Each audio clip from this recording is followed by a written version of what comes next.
I'm going to start where you left off, actually. Can you see all that on the screen? We can see a sketch fab of pulver batch at the moment.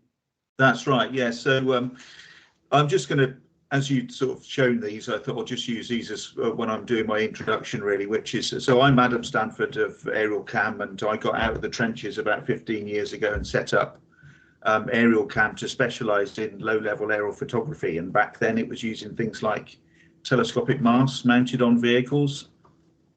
But now, of course, things have progressed, and for at least 10 years now we've been doing photogrammetry, and of course that's evolved as well with the introduction of drones, and so we now have got this amazing capability using drones and photogrammetry to capture 3D data or geospatial data in order to create 3D models of hill forts and landscapes and historic buildings and excavations and all that sort of stuff. I'm going to whiz through a few kind of geospatial data techniques that we're using at the moment and that we worked on in the last year or so. But how do you get out of this then? So that was cores, and then there's Castle pulver batch there.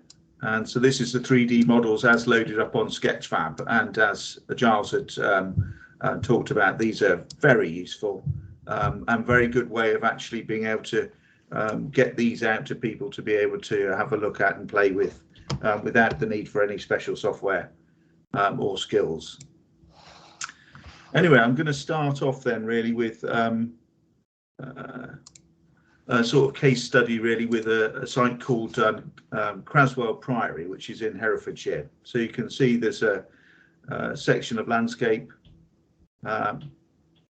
which is in a bit of a deep valley, and it's fairly high up on the hills there in deepest Herefordshire on the borders with Wales. And in amongst this there is a priory, or the ruins of a priory, and this is all from the UAV or drone photogrammetry. So we've flown over the landscape in a grid pattern. Prior to that, we've gone around and put ground control points, which are small targets on the ground, and we've GPSed those. And then we processed all of that to create the geospatial data of the landscape with the priory within.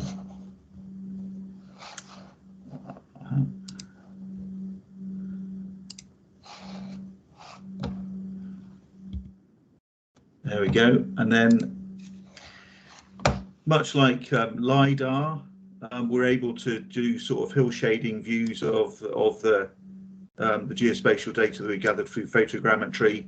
And in this case, of course, we've got this sort of the topography as well as the actual features on the ground. And already you can start to see with the sort of artificial light within Sketchfab, we've managed to position this, and you can rotate it around and get the sort of hill shading effect, but in a more dynamic way than a static image. The thing about the photogrammetry, of course, is that it's a much more site-specific rather than the blanket coverage that LiDAR gives us. We're getting the same kind of data set, but the ground sampling distance or the resolution is much greater. So we're really looking at, around about 3 centimeters. We can be surveying up to 100 hectares and, still get below 5 centimeter ground sampling distance.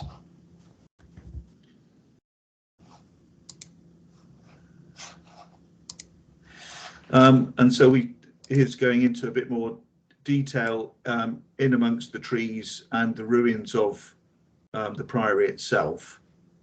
And so this is a combination of drone photographs taken from above and then ground-based cameras, so basically walking around either with a camera held in your hands or on a pole in order to get those shots that you need to be able to see underneath the tree canopy to fill in some of the gaps. And then of course we're able to create a 3D model then we've removed much of the trees, although there's still a great deal of canopy shadow there. Anyway, what do we do with all of this geospatial data that we gather of a site? Well, we can put all of that into GIS software and then manipulate that much as we do with LiDAR, and then come up with an interpretive report. And so then we can talk about the sites and how we did it, the methodologies. We can then put our hillshade models into that and then process that, or digital elevation models into that, and then process that. So we've got an enhanced orthophoto there. We're breaking the site down into chunks. We've got more about the topography there. And then we can start to flatten out the topography and actually look at the micro topography. And here you can really start to see the features really starting to pop out now in the different colors that we're using in the GIS to show us those features. So you can see trackways running across fields and form of cultivation, that sort of thing showing up. And then of course we can apply an interpretive diagram on top of the geospatial data, on top of the GIS processing, to really then be able to discuss in a bit more detail what we think the features are, to apply some interpretation. And then, so we've done that in chunks for this area, and then we have an overall diagram for the whole site at the end. So there's quite a lot of features, as you can see, showing up there. I'm not going into any detail about this because obviously we're a bit short of time, so I'm just going to rattle through these. So there we end up with a really nice interpretive diagram at the end of it, and lots and lots of features then too. As Giles has pointed out, then needs somebody to go out and actually do a walkover survey using this mapping, this interpretation then to ground truth all of that. Okay, we can also do cross sections through various parts of the site using the geospatial data that we gathered, and so then you can do these cross sections here. Okay, so that's drone-based photogrammetry, and how very quickly how we gathered the data, the resolution, how we process it using photogrammetry software, and then into GIS, much like LiDAR, but at much higher resolution. So next, I'm just going to whiz on to multi-spectral imaging now, and really this is something that came about as a sort of requirement for a few projects that we've been working on for some years now, one of them being HS2. And so we go out on a fairly regular basis to record either the landscape before anything happens using photogrammetry and video and photography from fixed positions and things like that to record the landscape. But more recently, in the last couple of years, it's really about photographing or recording the excavations at different stages. So there are quite a lot of archaeological excavations that are happening at the moment on HS2. And so we go out and do photogrammetry of the stripped areas, sort of pre-excavation, post-excavation, and at various other stages, depending on how they're getting on, the kind of features that are showing up, and the interventions that they're doing. So we get called out quite a lot on each excavation to go and record it at different stages. One of the issues that they've had in certain places on HS2 is that they've got quite a lot of graves coming up from different periods, either medieval or even going back into the Saxon period, where some of the geology on HS2 in the middle sections around about Aylesbury and that sort of thing, that sort of area, are the grave cuts are literally filled with what they were dug out from. So when the graves were dug, the topsoil was quite shallow. They've gone through that and then dug into the natural beneath, and then the majority of the fill is actually the natural, and so it's very hard to see grave cuts. And of course, they're quite important to find when they're on a big infrastructure like HS2, because they will get destroyed. And of course, particularly going back into the Saxon period, we're talking about quite important potential finds within the graves. So we have been asked to do multi-spectral imaging or in order to be able to see if we can see grave cuts where otherwise we wouldn't normally be able to see them with red RGB photography or photogrammetry. So basically, multispectral imaging is capturing bands of light that we wouldn't be able to see with the naked eye, that come through the atmosphere and then bounce off the Earth, and then the multispectral cameras then pick up different bands of light that we wouldn't normally be able to see. And then processing that, we get a visualization then, the difference in certain things on the ground or in the vegetation that we're photographing. So we've got 5 bands of light that we've got in the multispectral cameras that we're using. So there's a blue, a green, a red edge, and a near infrared in the multispectral cameras that we're picking up. And then we can process that much like we do with RGB photogrammetry, and then output ortho photos, which are all georeferenced, just like the RGB photogrammetry, but with different kinds of palettes to show the difference in the reflectance of that particular band of light. So we have a heat, an NDVI, which is normalized digital vegetation index, a grey palette, and a false color palette. It's really the first 3 which are the most useful, and I'll show you a couple of those in a minute. So mostly photogrammetry is used on, in agriculture. Really, it's really looking at the health of crops, because one of the big indicators that we get from multispectral imaging is the amount of chlorophyll that's in plants. And where plants are stressed, so they're potentially, from an archaeological point of view, they're on top of a wall foundation or a ruined wall, and the soil is thinner and drier, the crop above that, or the vegetation above that, could be drier and have less chlorophyll in it because it's stressed than the surrounding crop. So much like normal crop marks, but this time we're looking at it through the bands of light that we wouldn't normally be able to see through multispectral imaging. And so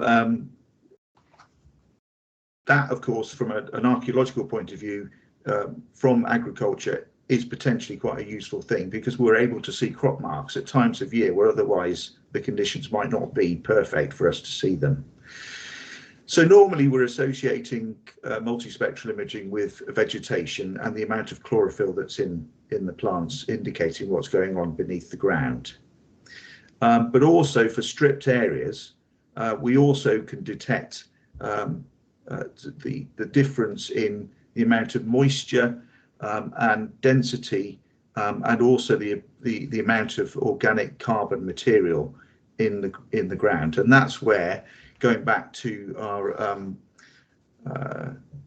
grave cuts on HS2, so here we have a stripped area. The area to the top right there is actually under crop, outside of the stripped area for HS2, and you can just about see in this NDVI output the grave cuts showing up compared to the sort of darker natural.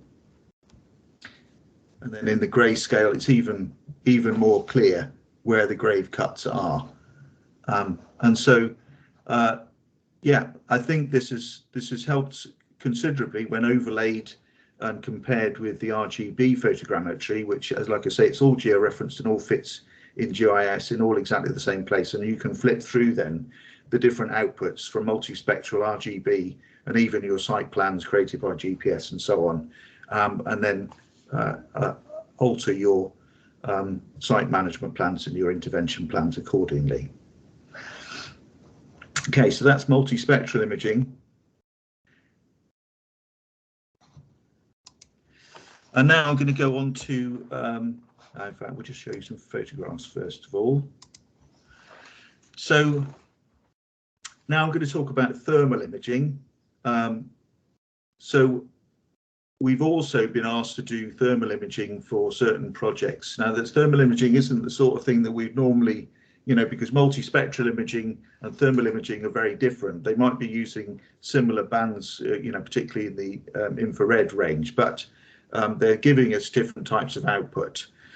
So I'm going to talk about this project, which is Pembroke Castle down in southwest Wales.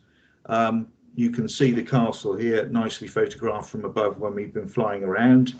And here's the aircraft that we've been using, the shadow there of the M210 RTK, quite a big survey aircraft there, just looming over a Mavic 2 Pro, with a thermal imaging camera on it. And so we've been asked to go and look at the keep. Now the keep has a roof on it, so it's quite an important structure from the period because it's still got a stone roof with plaster on the inside of it. The plaster a few years ago started to fall off during one particular bad winter, and they were concerned about that, and of course they had to close the keep. They couldn't let people inside it anymore to walk around in the ground floor in case anything else fell off onto somebody. And so they've come up with a sort of strategy of monitoring the structure, both inside and outside, to see if we can find out what's causing the plaster to fall off. And just get to there. So there's the keep. And so, you know, it's quite a long way up there, and inside it's again quite a long way up to where the plaster is that's falling off. But as you can see, the remarks on here, you can see the water is seeping through the stonework.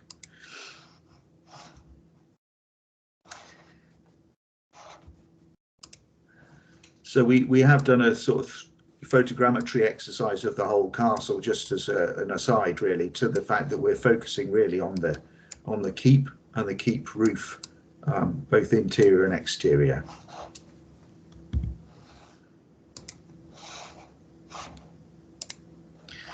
So right at the very beginning, a couple of years ago, we did actually build a very accurate, you can see our ground control points down there on the ground, and built a 3D model of the entire keep in great detail, and we did all that in the interior as well. So we had a sort of baseline survey using RGB photogrammetry. And then on a sort of monthly basis, we've been visiting and doing photogrammetry of the top of the keep, just the top of the keep, really, just to keep an eye on the stonework and see if anything is changing over time from month to month. And we've been doing that for just over a year now. And we've also done that on the interior. And this, rather than, this can be a bit weird to look at, but basically we're looking straight up into the underside of the roof of the keep, and you can see the plasterwork and where the plaster was adhered to the stone above it using planks, and you can still see the sort of fossilized planking and where that was when the plaster was placed on. So again, we can see potentially where chunks of plaster have fallen off. We could monitor then that to see where any other new bits of plaster have come off or about to laminate away.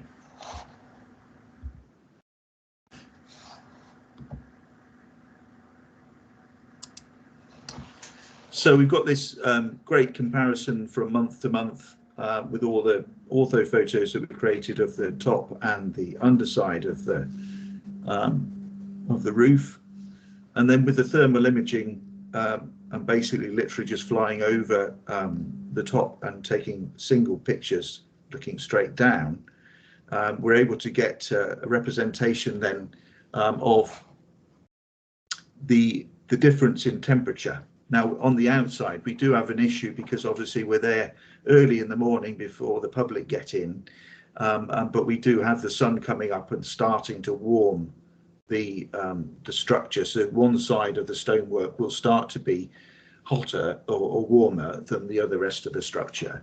But even still, on the outside, we're still able to see that there's a gully, and that's particularly cold.